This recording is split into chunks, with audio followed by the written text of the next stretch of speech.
Halo, assalamualaikum warahmatullahi wabarakatuh. Selamat datang di Adik Maxim Tutor.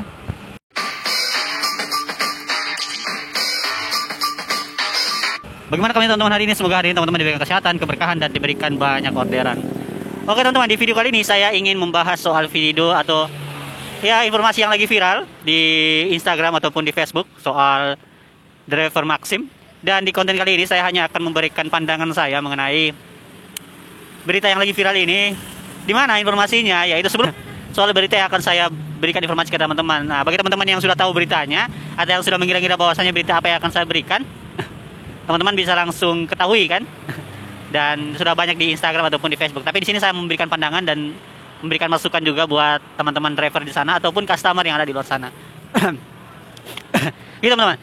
Jadi untuk beritanya yaitu soal driver Maxim yang narik Maxim dengan mendapatkan customer cewek, yang mana saya contohnya sebagai driver sudah mempunyai istri, atau di si driver ini sudah mempunyai istri teman-teman.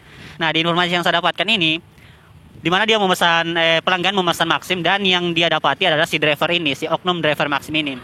Nah setelah dia pesan Maxim, mau pesan baik untuk dia pergi ke kantor ataupun ke tempat mana, dia pesan seorang driver yang sudah mempunyai istri teman-teman. Nah di perjalanan drivernya ke penjemputan si pelanggan ini, pelanggannya cewek teman-teman. Nah dia jemput pelanggannya, ternyata driver ini sedang video call dengan istrinya teman-teman. Nah customer ini pun melihatnya bahwasanya dia sedang video call. Oh nggak apa-apa, wajar, mungkin di istrinya lagi butuh informasi gitu. Nah setelah dia naik di motor dan dalam perjalanan itu, HP si driver ini berbunyi terus teman-teman. Jadi HP-nya berbunyi terus dari dia antarkan pelanggan dari awal tadi sampai ke perjalanan, HP-nya berbunyi terus. Nah setelah di perjalanan beliau angkat, si driver ini angkat teleponnya atau angkat video call-nya, diangkat. Nah si customer ini kelihatan di belakang teman-teman. Sebenarnya kita bawa motor seperti ini kan. Nah customer-nya kelihatan di belakang sini, dia sedang boncengan atau sedang pelukan gitu. Nah si istri dari si oknum driver ini melihat dan cemburu. Nah dia cemburu hingga mempertanyakan hal itu kepada suaminya, apakah si pelanggan tersebut apakah si pelanggan sesungguhnya atau selingkuhannya. Ini yang jadi bimbang teman-teman. Nah mungkin dia tidak percaya, mungkin si istri tidak percaya dengan si suami sehingga dia harus mempertanyakan hal tersebut kepada sang suami, dan sang suami sudah menjelaskan dan istri tidak percaya, sampai pada satu kejadian si istri menelpon si wanita dan menanyakan apakah dia memesan driver atau dia memesan Maxim.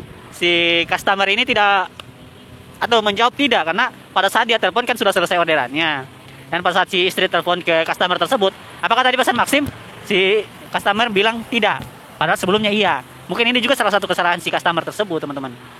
Tapi kita tidak bilang salah, tapi mungkin miskomunikasi di sini teman-teman gitu. Jadi si istri langsung melabrak si customer tersebut, langsung menjambak rambutnya, dan ya ada adegan-adegan yang tidak patut untuk dilihat teman-teman.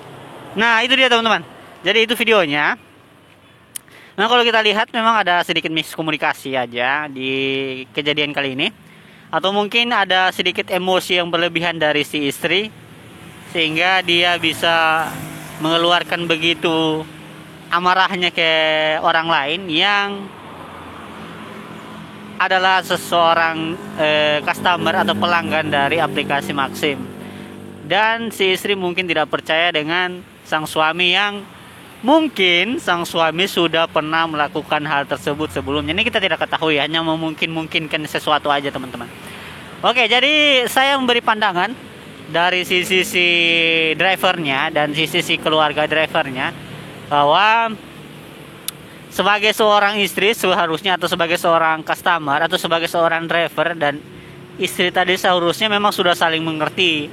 Ketika suami kita itu pekerjaannya adalah seorang driver, jadi kita harus mengerti di jalan teman-teman. Atau bagi kalian si istri yang di rumah yang menunggu kabar dari suaminya yang bekerja, kalian harus mengerti keadaan di jalan. Tidak semua yang kita lakukan sebagai driver itu salah di mata kalian. Ketika mendapatkan customer cewek dan kalian mengira kami sudah melakukan hal-hal buruk dengan itu dalam pikiran-pikiran kalian itu hanya pikiran yang pesimis, pikiran yang negatif gitu. Kalau orang bilang dalam bahasa sekarang itu pikiran-pikiran sensitif gitu, yang terlalu sensitif dengan hal-hal tersebut teman-teman.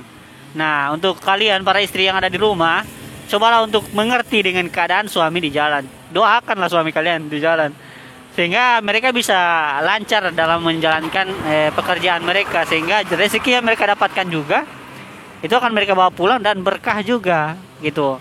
Nah, bagi suami juga itu saya sarankan, bagi driver atau bagi oknum driver suami ini saya sarankan, berilah apa ya? Saya bukan seorang yang memberikan masukan atau berikan apa, saya hanya melihat pandangan saya. Berikanlah sedikit pandangan ke istri, atau berkomunikasilah dengan istri sebaik-baik mungkin tentang resiko bekerja di jalan. Banyak resiko yang akan terjadi. Kalau hanya kita lihat negatifnya aja, banyak juga negatifnya, tapi kalau kita lihat positifnya, lebih banyak lagi positifnya, teman-teman gitu. Jadi saling mengerti satu sama lain. Nah, untuk si customer bersabar, dan ya dia tetap melaporkan kejadian tersebut. Itu tinggal jalur hukum yang akan melanjutkan. Dan saya sarankan ke customer, kalau bisa kalau ada pertanyaan dari istri mengenai ada orderan atau tidak, bilang saja ada. Sebelumnya saya pesan Maxim, lihatkan ordernya atau lihatkan riwayat ordernya dan perlihatkan ke istri. Kalaupun istri tidak percaya, teman-teman panggil atau customer panggil pasangan atau orang tua, bisa menjelaskan ke sang istri tersebut, hingga tidak ada yang saling menyakiti satu sama lain gitu. Ya, itu aja sedikit masukan atau sedikit informasi buat teman-teman soal memang lika-liku yang ada di jalan dan berita viral ini, sehingga tidak menyebar juga, karena banyak di luar sana yang mengira ojek online itu sebagai pekerjaan yang dapat menimbulkan hal-hal negatif seperti tadi. Istri tidak percaya, orang tua tidak percaya, ataupun keluarga tidak percaya ketika kita narik ojek online itu, dikira melakukan hal-hal yang negatif. Padahal kalau kita ketahui, pekerjaan ojek online itu adalah pekerjaan yang berkah juga, teman-teman, atau yang banyak manfaatnya. Kita bisa membantu orang lain, kita bisa memudahkan pekerjaan orang lain, dan kebaikan-kebaikan lain yang kita lakukan di jalan, dan itu mereka tidak ketahui. Dan semoga dengan video ini teman-teman di luar sana bisa melihat bagaimana pekerjaan sesungguhnya di jalan. Oke, salam satu aspal. Itu aja video kali ini. Semoga video saya berikan kali ini bisa memberikan manfaat buat teman-teman. Kalau tidak ada manfaatnya, teman-teman tinggal skip. Dan kalau teman-teman suka, like, comment, share, dan subscribe video kali ini. Oke, itu aja. Kita kembali ke video-video saya selanjutnya. Tetap safety, tetap jaga kesehatan, dan tetap banyak orderan. Kita kembali ke video saya selanjutnya. Bye-bye. Assalamualaikum.